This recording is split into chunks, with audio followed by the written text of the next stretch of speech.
everybody, what's up? KillJoy Jake here, and instead of having friends, I have horror movies. Today we're talking about Squid Game Season 2, and when we can finally see this on Netflix, because I know we're all dying to see what happens next after that crazy conclusion. Speaking of how this show ends, I am going to have to spoil the first season to talk about my theories for Season 2. So please, if you have not seen Season 1 of Squid Game, make sure to watch that before watching this entire video. You have been warned! Also, make sure to like this video, subscribe, all that mumbo jumbo. Patreon's in the link in the description below. Now let's get into it. What's your favorite scary movie? Name it. We'll tear your soul apart. Well, I'm Pennywise the dancing now. We're gonna get you. Oh, blood on the beast! God, don't do that. But sometimes death is better. Squid Game has basically taken over the world this year and has spawned one of the most popular shows to ever come from the Netflix streaming platform. Fans are begging for a Season 2, everyone went as some kind of Squid Game character this Halloween season, and also you can find some pretty adult videos of the characters online. If you catch my drift. Rule 34, baby, it's a wonderful and horrible, horrible, horrible thing. Due to this overwhelming success, Squid Game creator Wong Dong-yuk has stated that a second season is already in the planning process. Dong-yuk tells the Associated Press, "There has been so much pressure, so much love, and so much demand for a second season, so I almost feel like you leave us with no choice. But I will say there will indeed be a second season. It's in my head now, I'm in the planning process currently. But I do think it's too early to say when or how that is going to happen." He also adds, "So I will promise you this, Ji-hoon will come back and will do something for the world." Look, I don't know about y'all, but like, I got goosebumps right now. I am so excited to see what happens next in this story. Dong-yuk has said in past interviews that it took him years to fully craft the story for Season 1 of Squid Game, so I seriously doubt we get anything sometime soon. Other sources have been saying that we might get some kind of announcement in the latter half of 2022, but I doubt we really get anything until like 2023 at the earliest. And I have absolutely no complaints there. Please, take your guys' time on this new series. I would rather you just like take your time. If it's 5 years from now and it's fucking amazing and just as good as Season 1, I will wait that long. That's totally fine. I just don't want them to rush something out because it's popular now. If it's as good as Season 1, it will definitely be popular again in the next 5 years.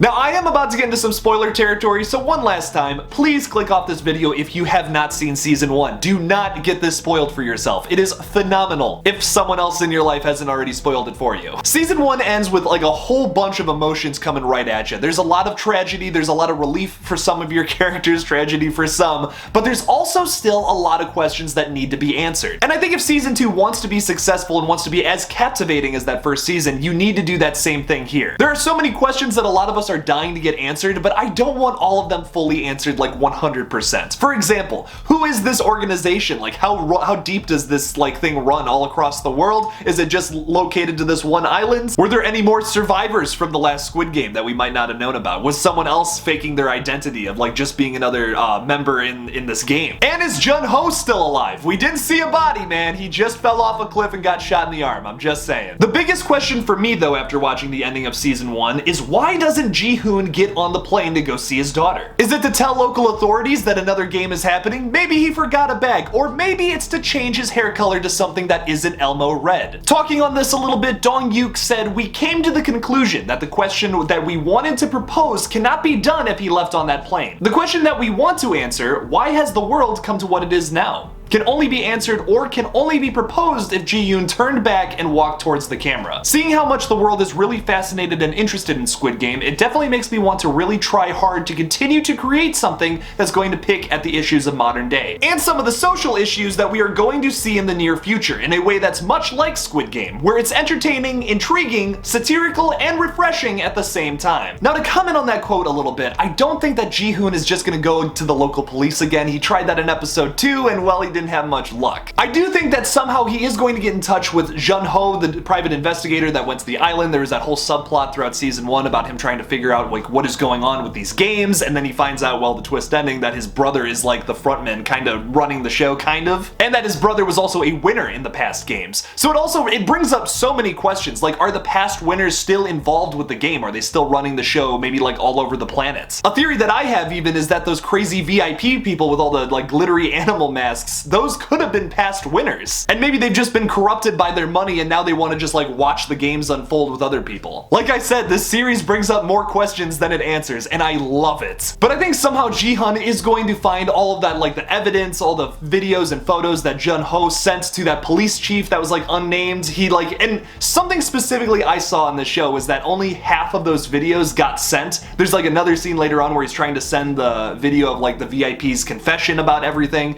I don't know if that's sent or not. And also, Jun-ho might be dead. We don't know that yet. We never got a confirmed dead body, but like he fell off the cliff and got shot in the arm. I think he's dead. But like I said, we never saw a body, so anything can happen in season 2. So if Ji-hun only gets half of that information that was sent from that private investigator's phone, he has like a jumping point somewhere he can start in season 2 to kind of like start his little investigation into what the Squid Game is, how deep this thing runs. Could it be this worldwide billionaire organization that torments poor people? Like, how terrible would that be? So season 2 could essentially be like one subplot of Ji-hoon investigating the games, maybe with Jun-ho if he's still alive, or maybe this unknown police chief who we only heard over the phone for like a few seconds in season 1. They could somehow like figure out where the island is and like sneak on there during like a new set of games. So like we could also be following like more new characters involved in another Squid Game that takes place like in the year that, like the next year or whatever, whenever this takes place, who are also competing for prize money again. Because I don't think you could do another season of Squid Game without having like people competing in games. Like that was like one of the biggest draws to the series for me. I would love to see that again with like all new sets of kids games that they would play. But another draw to this series for me personally was all the commentary on class, wealth, and the economy, and like how this like dystopian world has gotten to where it is. Even though we are clearly in a heightened and dystopian version of Earth, there are still many parallels to be drawn between our world and the Squid Game universe. I would like to see them comment on some more real world problems. I'm not trying to get political here or anything, but like obviously a big statement this show is trying to make is that the rich get richer, the poor get poorer. But talking specifically about the fictional universe of Squid Game, I would like to see them expand a little bit on like why the world got this bad, like why like everyone is just so poor. There's like just the majority of people obviously are like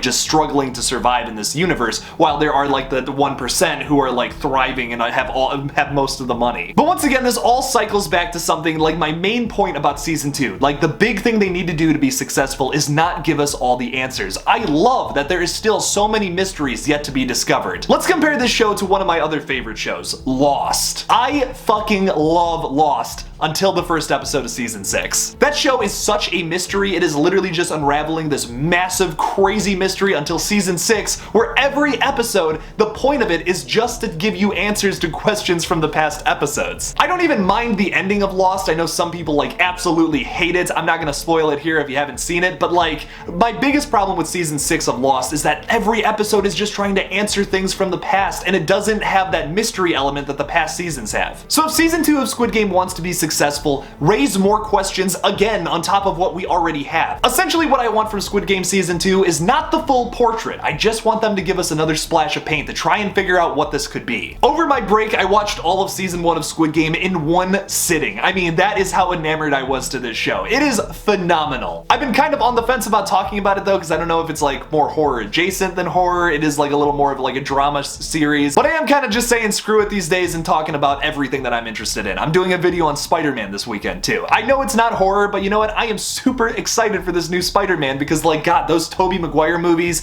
and I guess the Andrew Garfield movies are a large part of my childhood, and I am so excited for this movie. Obviously you guys have heard the rumors about that. Another point I want to make real quickly about Squid Game though is that foreign media is so fucking good, and I feel like some people are just so turned off to it. South Korean horror, for example, is phenomenal. I mean, literally everything I have seen or has been recommended to me that's like, oh, this is pretty good, you gotta check it out, from like a South Korean horror director, everything across the line has been fantastic. I mean, Train to Busan, Hashtag Alive, Peninsula, Seoul Station, The Wailing, The Host. This is just off the top of my head. I recently watched this movie on Shudder called Warning Do Not Play. Also fantastic. There is so much good media out there. Yeah, it's just don't be turned off to foreign horrors just because it's in a different language. There's so much good underground horror, man, and it's a shame that not too many people are talking about it. It's a shame that it's underground and not like the most popular thing. Because like A24, Neon, Korean, South Korean horror films. There's so much good stuff out there that no one talks about, and it's like, what? How is no one talking about this? Nowadays, you kind of just gotta like dig for the really good stuff, because like the mainstream popular stuff, it's good. Like I loved Halloween Kills, for example. I think it was a really phenomenal continuation to the Halloween franchise, but at the end of the day,